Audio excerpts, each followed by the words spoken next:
Desde ahí, yo lo quería decir, este trabajo no lo trabajé solo, sino lo trabajé con un geógrafo que se llama Horacio Bozano, que él ha escrito mucho sobre el territorio y fue en esta parte del trabajo el que condujo, sobre todo lo más teórico del trabajo, la definición de qué es el territorio. Y indagamos sobre, básicamente, el término en latín, que deriva de dos términos, que es terra y torium, que conjuntamente significan tierra que pertenece a alguien. En ese sentido, cuando intentamos recortar ese territorio, vimos que lugar, que deriva del latín, del viejo latín, locus, y hay distintas variaciones que no es pertinente explicar, tiene que ver con lo mismo, o sea, un sector más o menos importante donde una sociedad se referencia, o un lugar donde alguien se apropia o vive. Y ahí definimos con simetrías teóricas que en realidad lo que privaba de los dos no era ni el soporte físico natural construido por un lado, ni la sociedad o el sujeto por el otro, sino la relación dialéctica de ambos.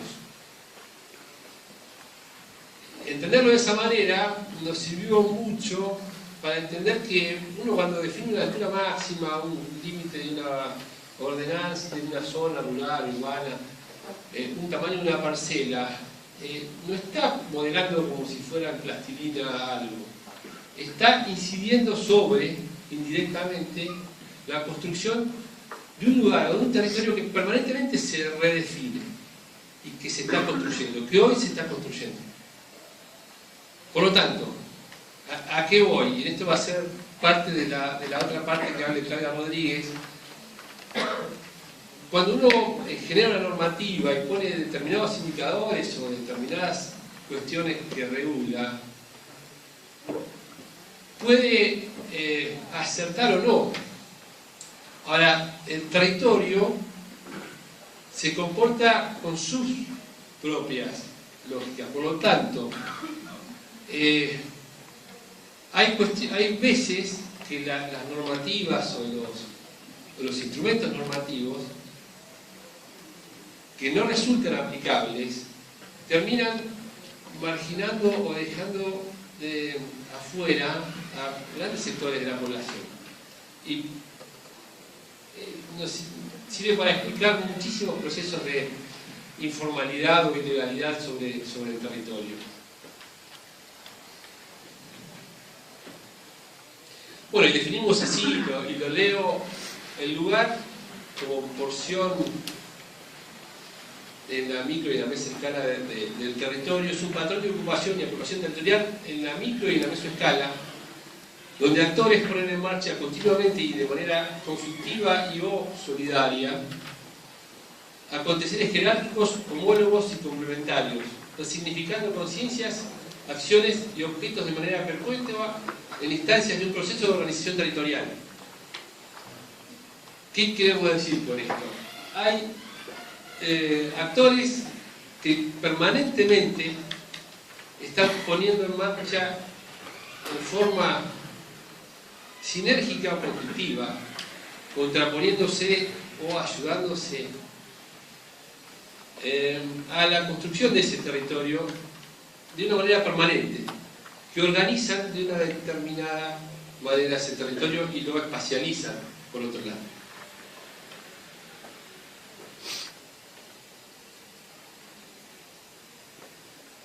Lo que fuimos y ya más operativo, no sé si se ve bien, pero nosotros dividimos en tres cuestiones el trabajo, y este fue el núcleo operativo del trabajo. Por un lado, del lado izquierdo, era la definición abstracta y teórica de lo que dijimos como territorio y como lugar.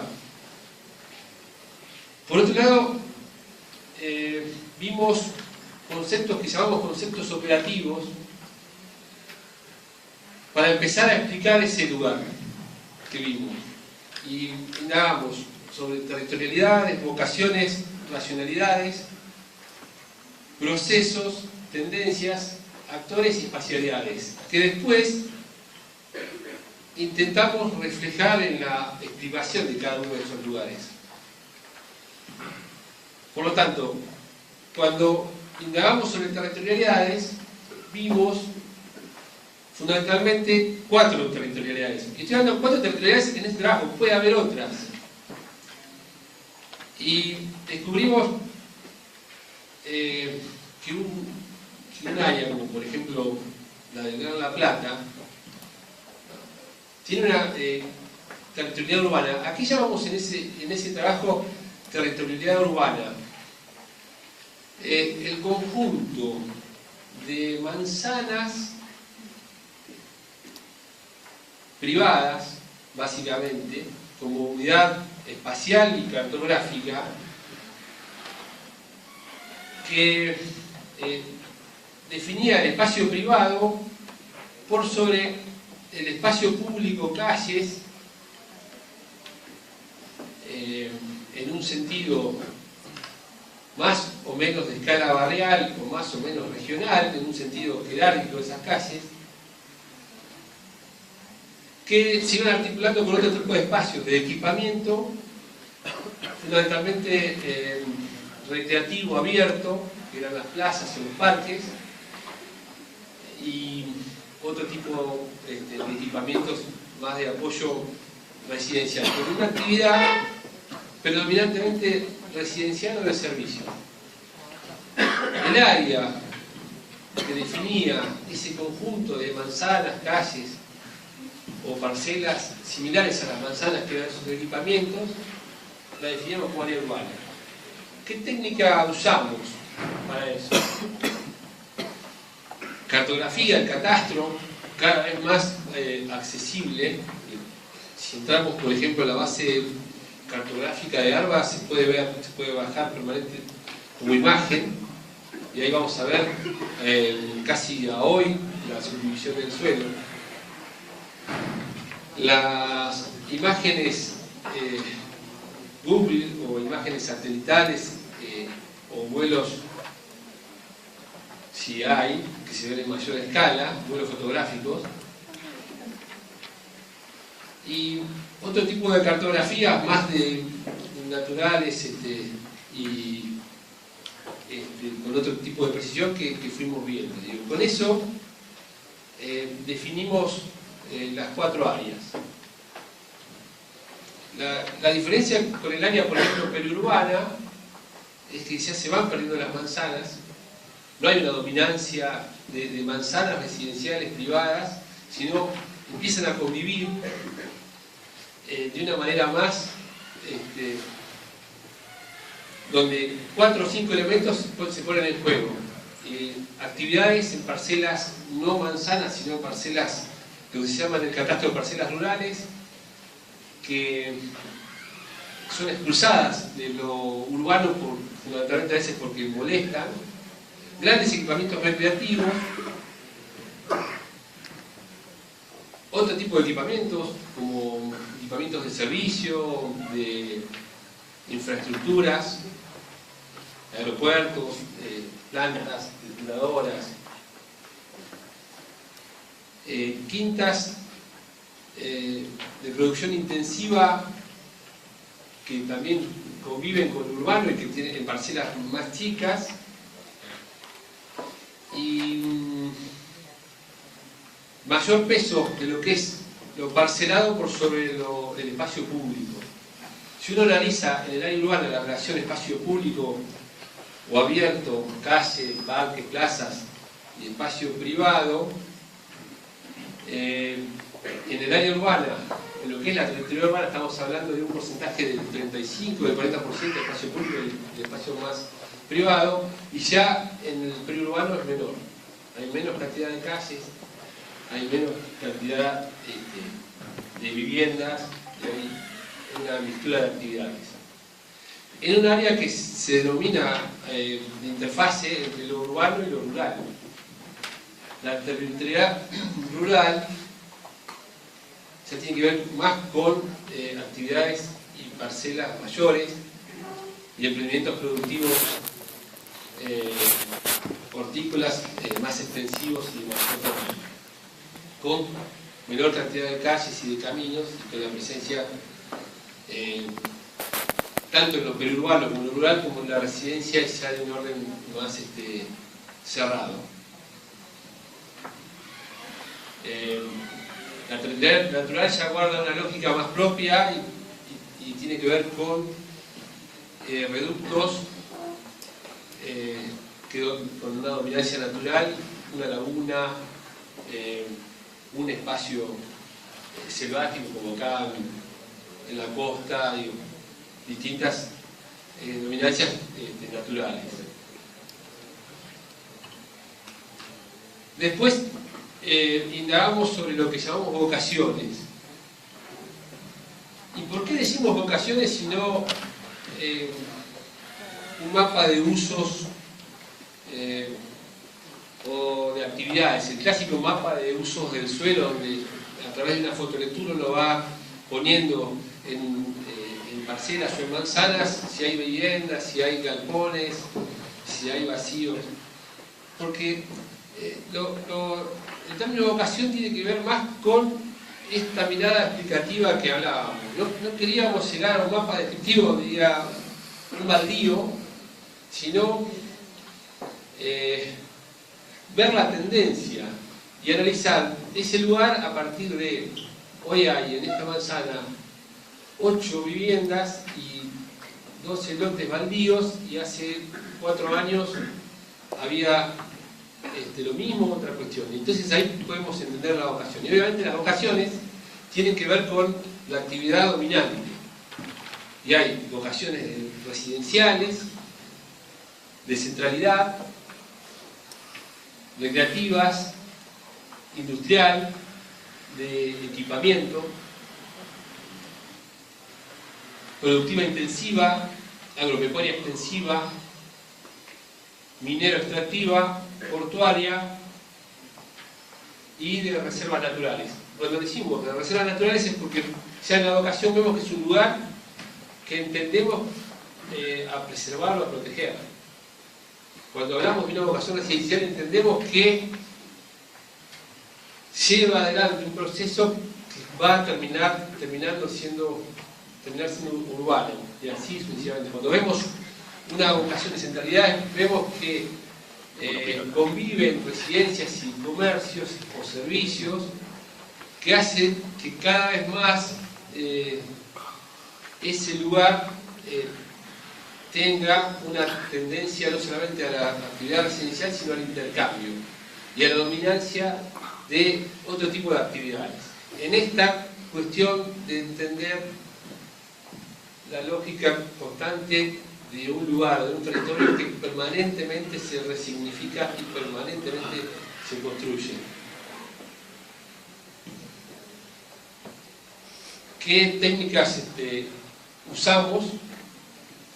Ahí ya, no solamente la cartografía básica que hablábamos en las primeras territorialidades, sino otro tipo de información que tiene que ver con cuestiones más perceptivas, por un lado del lugar, y por otro lado información más detallada, por radio censal o información económica, cartográfica, donde por ejemplo vemos en un corredor y a nivel de ejes de calles la sucesión de puntos que dan una georreferenciación de los locales comerciales.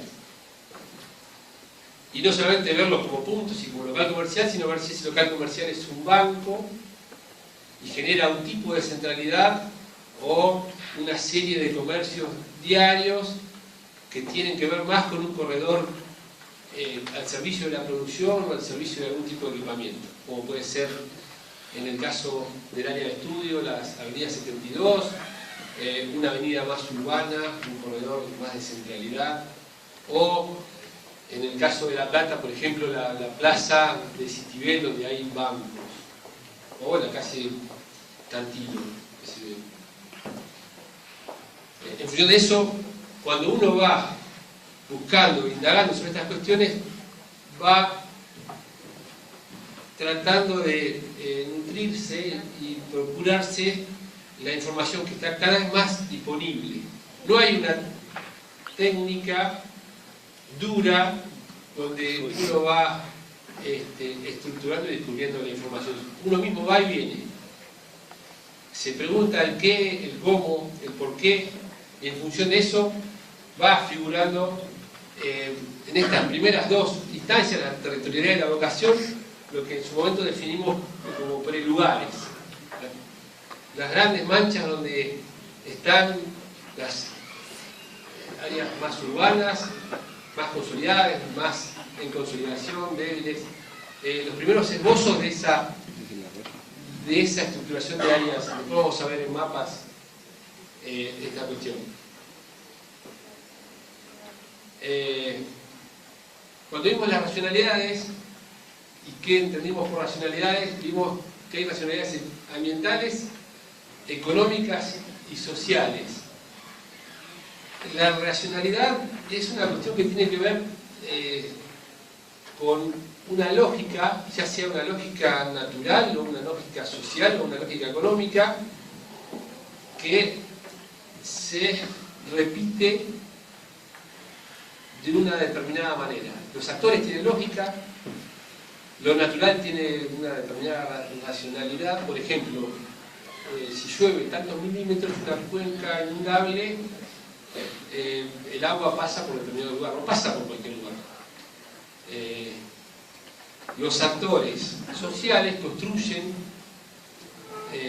lo urbano de determinadas maneras que se pueden dar, y en eso también hay mucha cuestión escrita donde podemos encontrar y entender esas racionalidades de los actores, de lo natural y de los actores económicos, de los actores sociales y los económicos. Si nosotros vemos que un territorio está con importantes inversiones públicas, vamos a entender que ese territorio está sujeto a distintas racionalidades de orden económico y social. Y por lo tanto, y eso es muy difícil de encontrar en un mapa. Sí podemos ver las distintas obras, pero cuando vemos un lugar y empezamos a ese lugar a indagarlo con distintas miradas, podemos decir que ese lugar que está, por ejemplo, ocupado con viviendas, está sujeto a una racionalidad ambiental que se inunda, o es un valle de inundación, o a una racionalidad económica a partir de determinada cuestión, de determinado proceso de valorización. Por lo tanto, explicar esas tres racionalidades ambientales, económicas y sociales aporta a la precisión de cada uno de esos lugares. La racionalidad tiene que ver con los procesos, y nosotros hablamos de racionalidades en términos económicos, sociales y ambientales, y de procesos en términos de procesos sinérgicos o conflictivos. Cuando esa racionalidad se va repitiendo más o menos periódicamente, genera una cuestión sinérgica que entendemos positiva en función de valoraciones más complejas, y cuando genera un conflicto, lo que hablábamos recién, un valle inundable con una ocupación residencial. Cuando esas racionalidades, esos procesos se van acelerando y generando de forma más permanente, lo definimos como tendencia. Y nosotros las categorizamos en tres, pero pueden ser más. O sea, no intentamos de ningún modo que esto sea el ABC, sino que cómo fue, y intentamos explicitar cómo fue nuestro proceso de indagación de los lugares. Y las tendencias que vimos de forma recurrente tienen que ver con tendencias de valorización, no solamente económica, sino de todo tipo. Le pusimos un valor a esas tendencias de vulnerabilidad o fragilidad y de accesibilidad. ¿Por qué hablamos de estas tres? Porque en el caso, y ahí vuelvo a lo que decía desde el principio, estábamos hablando de un código de planeamiento, por lo tanto estábamos intentando zonificar y poner indicadores. Por eso hablábamos de estas tres tendencias. Puede haber otro tipo de tendencias. Después vimos, y hay teóricas al respecto durante el año, muchas de los actores. Y hay actores públicos y actores privados, que son los dos sujetos de intervención de un código de planeamiento, lo público y lo privado. Y también hay otro actor que tiene que ver más con los procesos de gestión cada vez más participativos, que si bien son mayoritariamente privados, los definimos aparte y los pusimos ciudadanos. Los tres tipos de actores que nosotros tratábamos de identificar en una zona para el código son los ciudadanos, los actores públicos y los privados. El actor público como un organismo determinado que invierte, que decide, que controla, que no controla, que gestiona, que no gestiona. Un privado individual más relacionado a lo que es ciudadano, y económico más relacionado a una empresa o a un proceso de urbanización determinado que genera y propicia lo que es la renta del suelo y mira al territorio como un objeto de renta, al suelo como un objeto de renta. Y un ciudadano que lo usa, que se apropia y lo vive. Y después indagamos sobre espacialidades. Y ahí también peleamos mucho entre las distintas miradas de arquitectos y geógrafos. La espacialidad absoluta, lo que definimos como espacialidad absoluta, que es los términos absolutos, ¿verdad? 4×8, denso, no denso, lo que tiene que ver con un volumen determinado, o con una forma determinada. La espacialidad relativa, mayor o menor, más grande, y la espacialidad relacional, mayor accesibilidad, cerca, lejos, encontrar al espacio de distintas miradas. Todo eso nos sirvió para explicar, en el caso de General Belgrano, una serie de 40, no me acuerdo qué cantidad de lugares. Y ahora voy a mostrar una serie de mapas con distintas técnicas, porque me parece que es importante. Por ejemplo, este mapa que pone en lo que es urbano, en la territorialidad urbana, todos los lugares, urbana y periurbana. En rojo muestra los ámbitos o lugares de centralidad. En la gama de los celestes, los distintos lugares residenciales que van desde lo consolidado a lo débil o a lo informal. Y en violeta lo que es industrial, y en amarillo lo que está expectante o tiene alguna cuestión mixta, y en marrón lo que es periurbano. Y después lo vemos, pero digo, ¿cuál es el tema que me interesaba también de este mapa? Digo, el nivel de lectura de conjunto. Hicimos ver un área y ver rápidamente dónde está el centro o lo central, dónde está lo urbano y dónde está lo periurbano.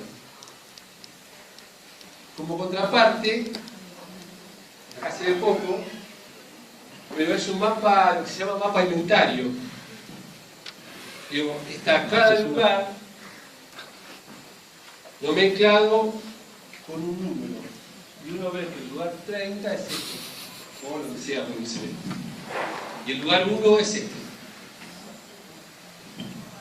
El nivel de lectura es de detalle. Digo, como otra técnica, no hay una técnica, y no es que quede lindo o quede feo, sino que para qué yo mapeo y qué es lo que yo quiero mostrar y para qué me sirve. ¿Qué uso? La manzana, el objeto cartográfico, la línea, el plano, una gama de colores, un número. Era otra técnica. Este ya debería estar primero, que eso lo llevó Betty, por razón. Muestra todo el partido, y ven los tres ámbitos, o las tres territorialidades, con este nivel de lectura del conjunto, donde está lo urbano, lo periurbano y lo rural. La gama de los azules, los lilas y los verdes, donde hay ámbitos productivos más intensivos y lo que usamos con calidad del suelo, con nivel de explotación. Por ejemplo, vamos a ver uno del Partido de la Plata, si hay o no inyección económica, inversión económica en lo productivo rural, y hay invernáculos o no, distintas fuentes. Hay planos, hay cartografía en línea y hay líneas que son las vías.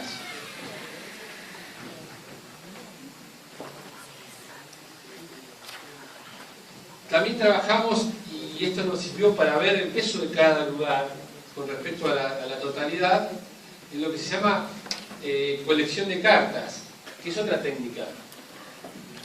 Y por ejemplo, veíamos el lugar central y su relación con todo el urbano. Lo amarillo es el lugar central y su relación con todo el urbano.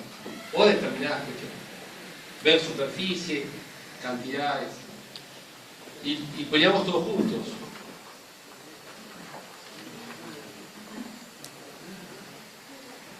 A nivel urbano, periurbano, vuelvo al anterior, y a nivel partido, donde ya pesan otras cosas, no los grandes ámbitos. Todas estas cuestiones nos permitían explicar, relacionar lugares para después poder normarlos o ver el peso de esa normativa.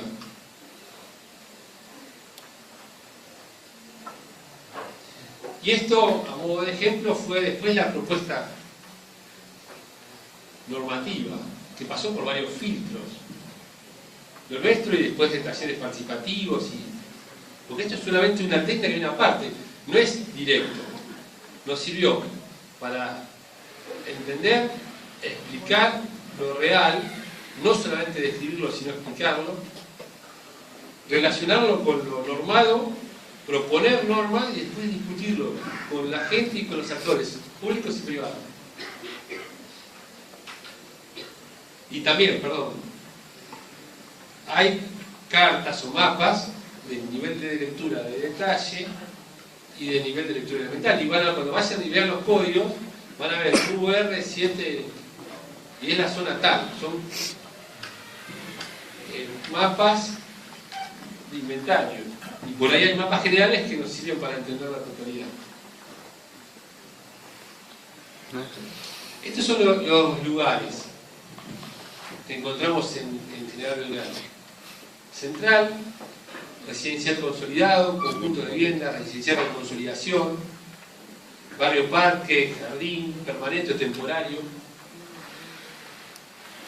No había cerrados, pero puede haber barrios cerrados.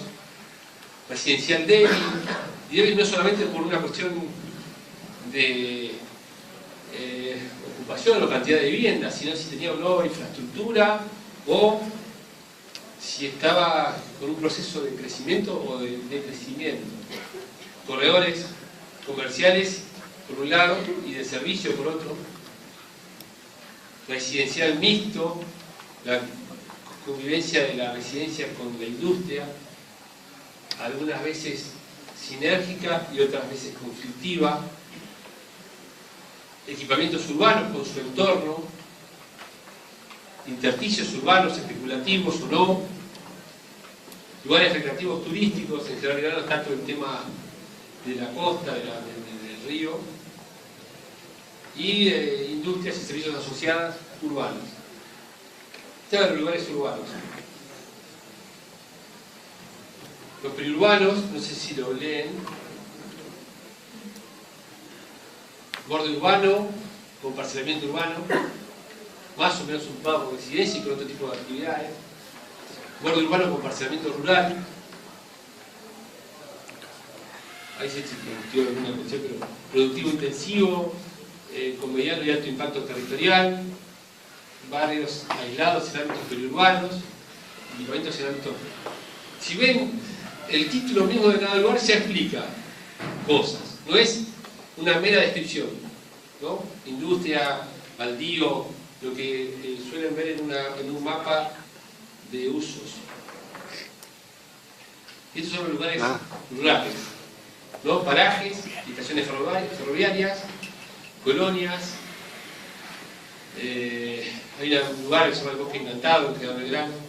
Ganadero agrícola en explotaciones grandes y de tamaño medio. Ganadero agrícola en explotaciones pequeñas y medianas. También en otros lugares encontramos con buena aptitud y con mala aptitud, y ahí cruzando del suelo. Y así, bueno, distintos sitios. Rurales con valor paisajístico, valorizado por ruta o no, con explotaciones avícolas o explotaciones forestales. Y acá quería ver, y a modo de ejemplo, dos explicaciones de ese lugar. Cómo después, más allá de mapearlo, y de ponerlo, y definirlo, y ponderar, y ver la superficie, y ver los problemas, cómo nosotros explicábamos un lugar, en este caso el centro. Se trata del lugar con mayor vocación de centralidad de todo el municipio, con la territorialidad urbana de máxima accesibilidad y con la máxima concentración de funciones comerciales y de servicios. Vean ahí las espacialidades, las vocaciones, lo que fuimos recorriendo después en ese método que mostré en su momento. Tanto en su sistema de objetos como en sus sistemas de acciones, desarrollan preferentemente procesos sinérgicos que tienden a dar lugar a los periodos de mayor valorización social y económica. También están los planos de valor de la tierra. Los actores más significativos del centro son los funcionarios municipales, bueno, los comercios, los comerciantes privados y todos los ciudadanos que se apropian mediante sus prácticas sociales cotidianas. Digo, el espacio público, la calle, el área, arreglar la vereda, si ese lugar determinada, ¿no? una vía restringida para vehículos. El centro registra una espacialidad absoluta como un sitio natural apto para la función que detenta. Su espacialidad relativa le otorga la mejor posición dentro del territorio de General Belgrano, mientras que su espacialidad relacional emerge en sus dos calles comerciales más importantes y en el predio reciclado de la antigua estación. Cómo uno, cuando en realidad explica y define un lugar, barre o intenta barrer todo lo que vimos anteriormente. ¿Por qué desagregamos una porción de territorio de esta manera? Porque después tenemos que entender, cuando definimos un indicador o una acción indirecta en el código, estamos incidiendo positivo o negativamente sobre estas cosas. Y vamos a consolidar o revertir procesos que entendemos buenos o malos. Y a esto es importante que lo relacionen con lo que están trabajando, y vienen trabajando hace dos clases, con el marco problemático, que es más abstracto. Es muy difícil un marco problemático espacializarlo. Pero sí, ¿de qué sirve un marco problemático con flechas y cadenas causales de procesos? Entender en forma espacial lo que después vemos reflejado espacialmente en un lugar. Bueno, esta es otra explicación de un periurbano débil, y hay Vemos que hay una vocación menos definida, hay una territorialidad periurbana, hay baja accesibilidad, hay tierras subutilizadas que están algunas con procesos de especulación de la tierra, hay procesos conflictivos y una serie de cuestiones que cuando vemos que queremos potenciar o revertir cuestiones, vemos qué indicadores o qué acción indirecta en la normativa es la apropiada.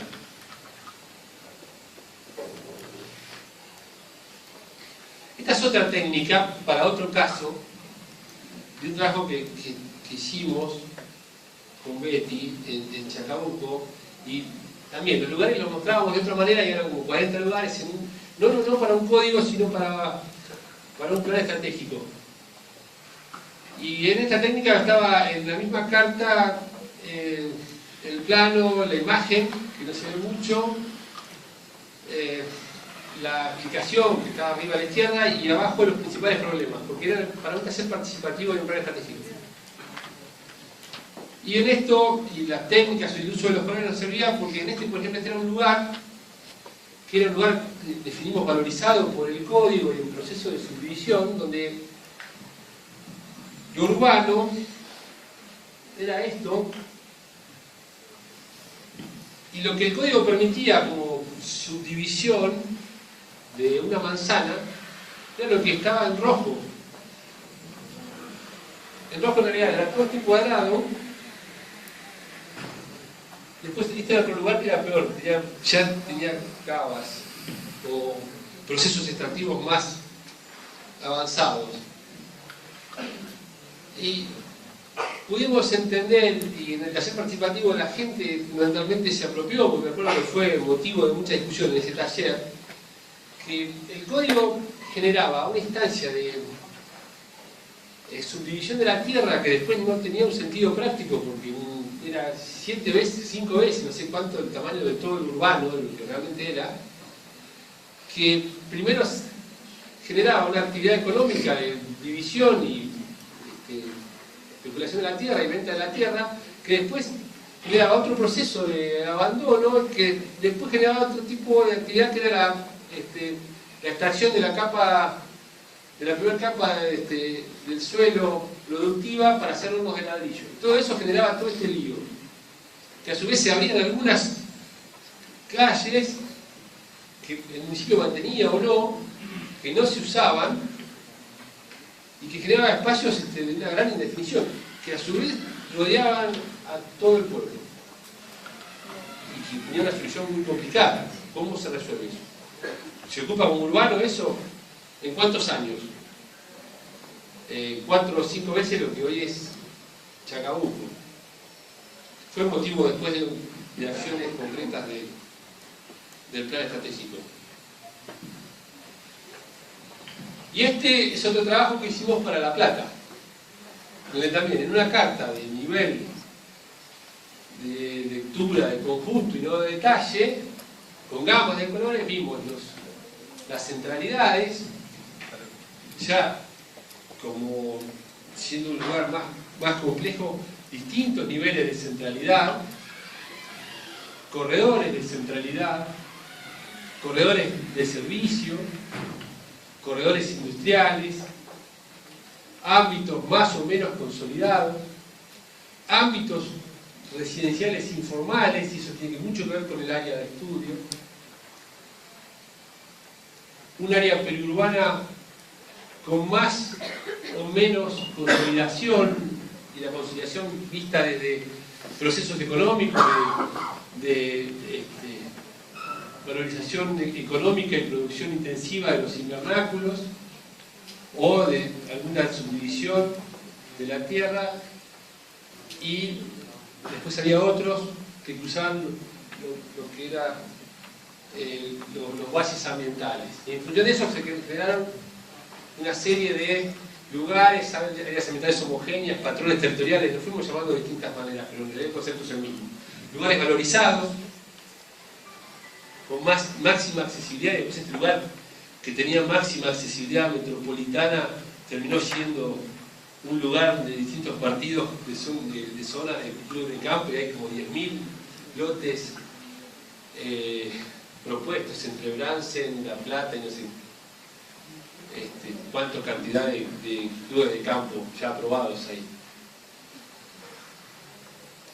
Que por ahí con una simple norma alguien puede decidir ampliar o no, sin tener o no tener en cuenta todos estos procesos que uno va intentando explicar.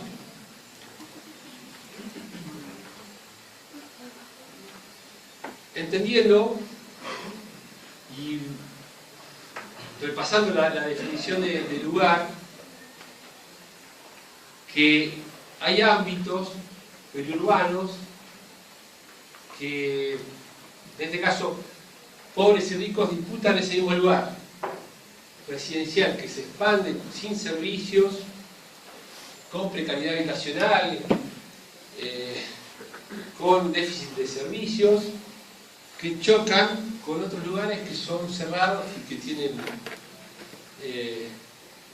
lo que son los barrios cerrados, y lo está pasando en todo lo que es el periurbano de la región metropolitana y también acá en La Plata. Por lo tanto,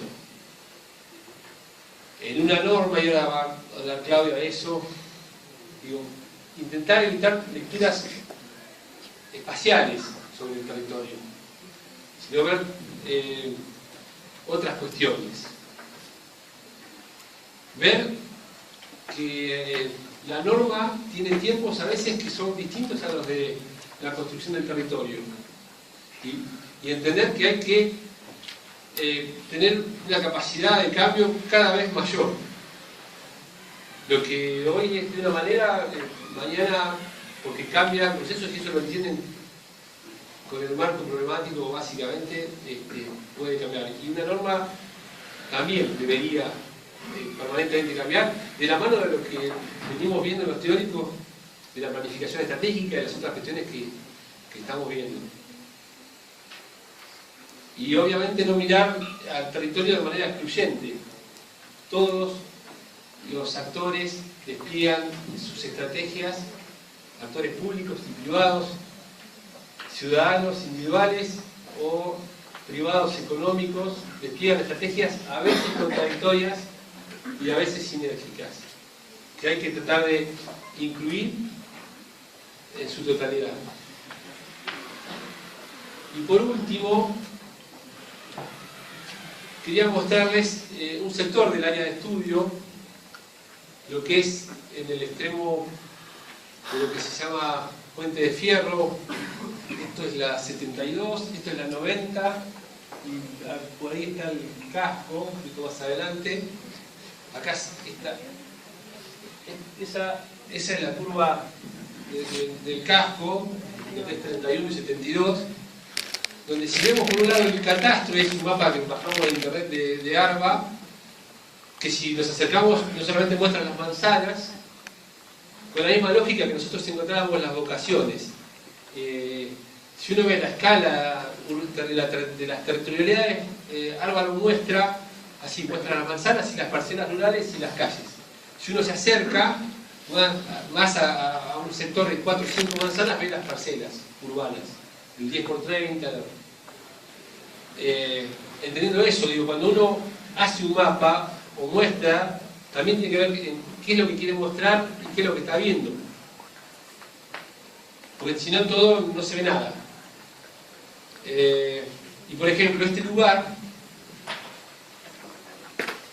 lo legal es esto, no estoy poniendo el código, estoy poniendo lo ya subdividido. Lo legal es esto, donde hay calles que se cortan, donde hay parcelas, lo que se llama parcela rural, perdón, y lo que es la manzana urbana. Y cuando vamos a lo real, la calle no se corta. Acá hay una ocupación que pasó por arriba de la norma y de la subdivisión. Y hay procesos de consolidación, de expansión y de ocupación informal, que lo entendemos viendo el marco problemático de manera más espacial,